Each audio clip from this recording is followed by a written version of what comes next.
All right, fellas. Welcome back. Have a seat. Get your notebook out. Get ready to take down some notes. It's your boy, Coach Jay. And today we are going to discuss coverages. We'll discuss coverages. All right.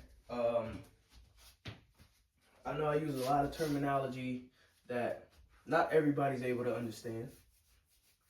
Cover one, cover two man, 6, 4, 3, all these different coverages.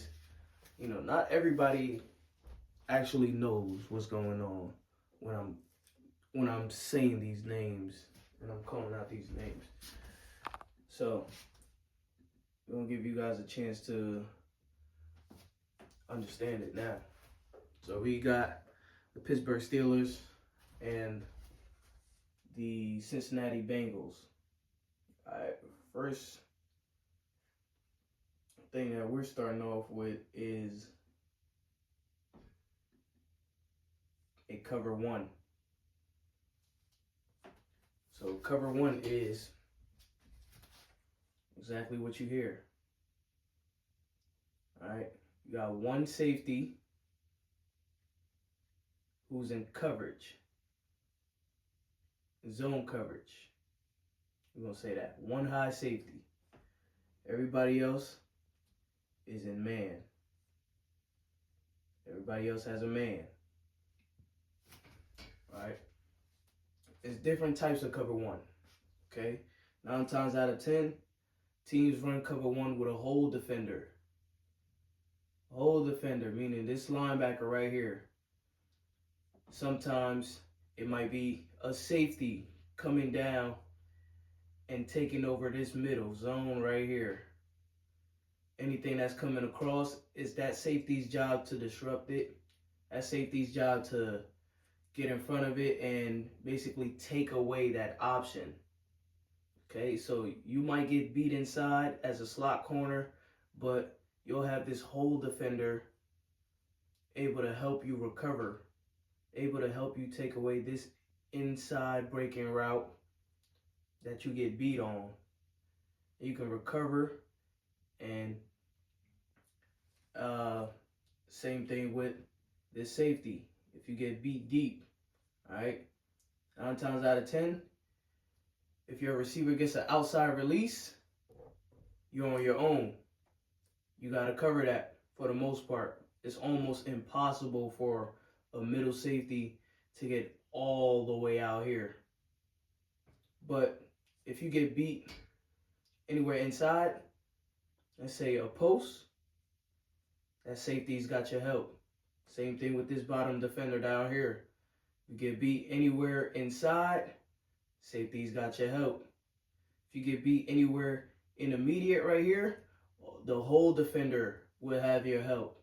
Or in this case, there is no hole defender, right? In this case, it's just a simple basic cover one.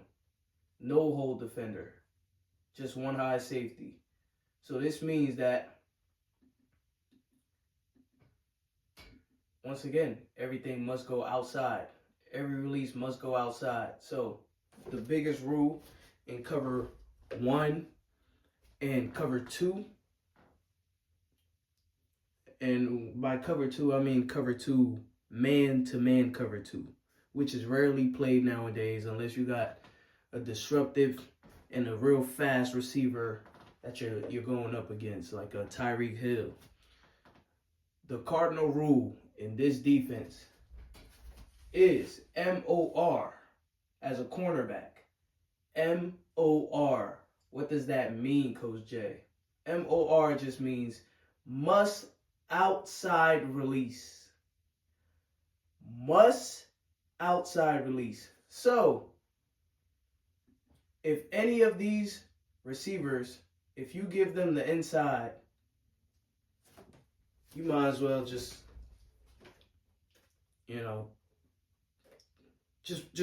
chalk it up. You might as well write the completion down in the stat books write the yards after the catch in the stat books, because that's exactly what's going to happen if you let him go inside. Outside release. Must outside release. This is press man. You must force your receiver to go outside. Okay? So let's look at everybody. They're stemming hard inside. Hard inside. Hard inside. He has his butt turned inside. He's inside leverage. This is a must outside release. Okay? You cannot allow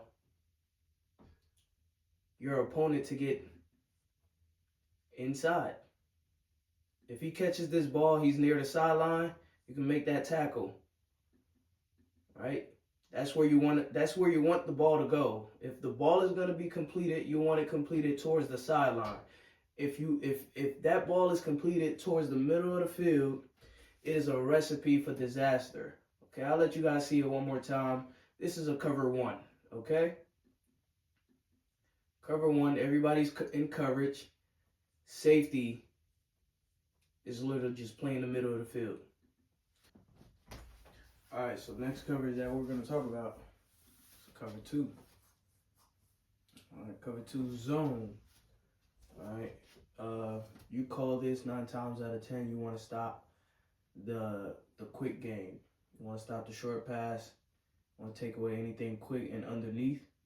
And so you have more defenders down towards the line of scrimmage and less defenders defending up top. So you only got 2 safeties high, and that's your defense in the third level.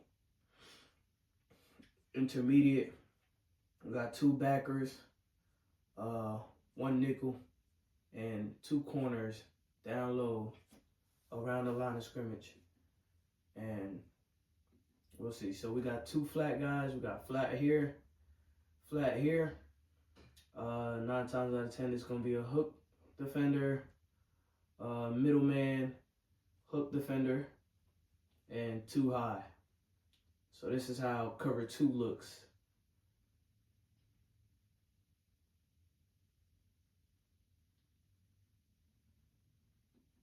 All right, so you see everybody dropping that into their zone. This guy's a flat guy, hook guy, middle guy, hook guy, flat guy, 2 high. So this is a cover 2. Let's play it back. Okay. A lot of times in the NFL, these coaches draw up plays that are disguises.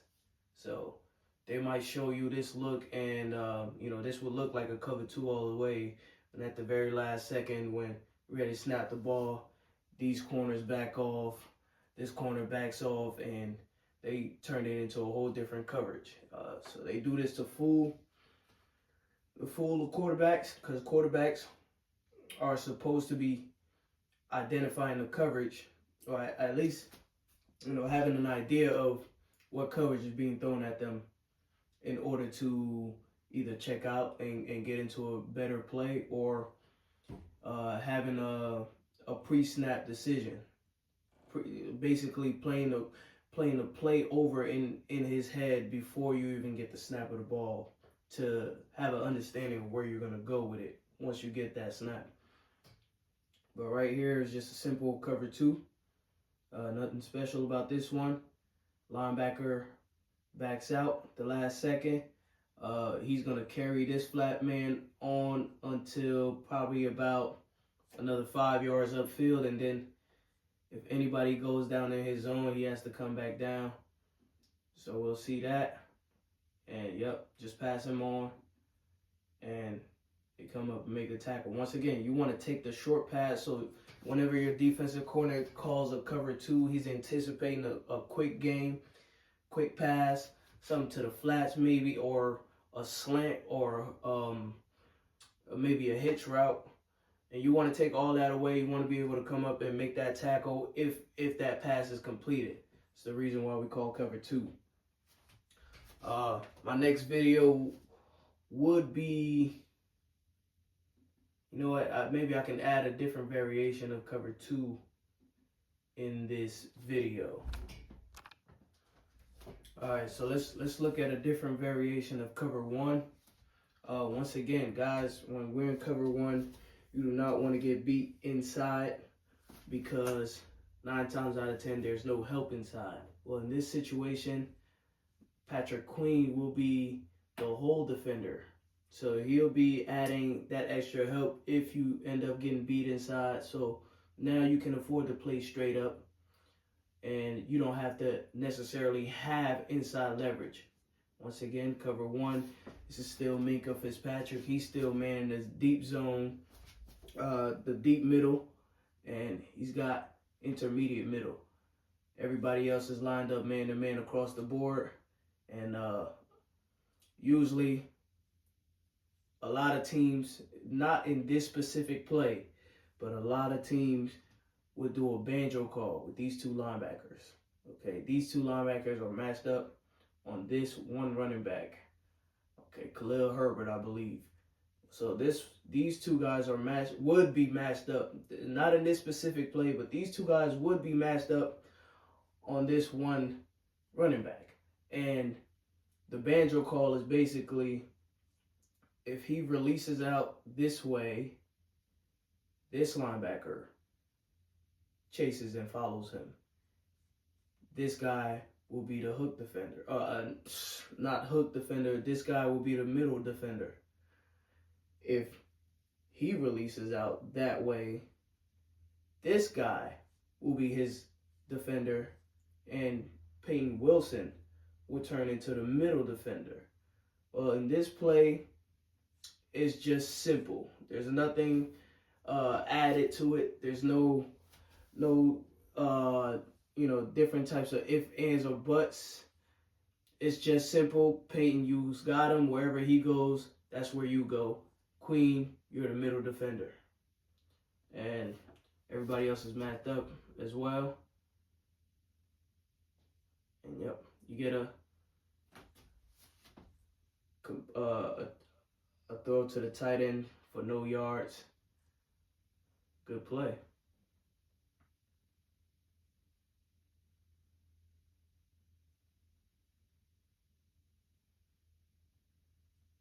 Yeah, so it's real simple. There's nothing really complicated about this one. Now, when we started getting to the cover fours and the matches and the cover six and the inverts, that's when things start to get a little complicated. I wouldn't say they're too complicated, but they do have more responsibilities in the coverage. Let's look at another cover two.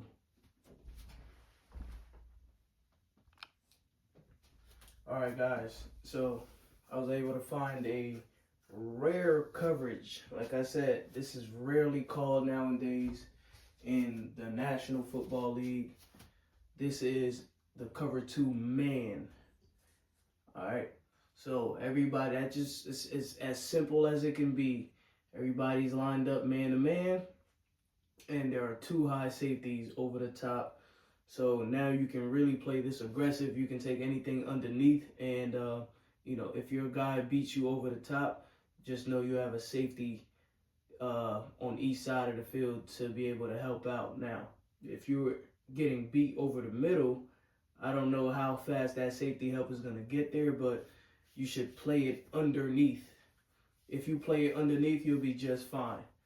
So, with this man-to-man coverage, they kind of, added a wrinkle to it. So they sent this guy on the blitz, and so usually it would be 1, 2, 3, 4, and they're rushing. And this guy would be matched up on the running back. These three guys are matched up together. Here, here, here, here, here, here. This guy down here is matched up with Pickens, and these two guys are the safeties over the top. So what the Browns did was back this guy out. So this guy's responsibility would be the running back, and they told this guy to go. Everything else remains the same as far as man responsibilities, man-to responsibilities. All right. So this is the reason why you have 2 defenders and you tell these guys to take everything under. Okay. George Pickens wins his release off the line and he has his guy beat. But this throw, you have to be real careful about making this throw. I believe he has a dig. You have to be real careful about making this throw because there's a safety right over the top of him, lurking and looking to drive on whatever ball is being thrown. So this is why you play, cover 2 man. This is the exact reason why, because you want everything blanketed. You want everything bracketed. So you can't get beat over the top because there are 2 safeties over the top, and you can't get beat underneath because you've told everybody to play their assignments underneath, to play under their assignments. So like this pass becomes an incompletion because this guy is playing underneath instead of over the top, which is perfect coverage. There's a flag, but I think he can get away with that. So guys, once again, you know what to do. Hit that like button, a comment down below what you want to see, what you want to learn about. I'll post it, and definitely subscribe if you haven't yet. Peace.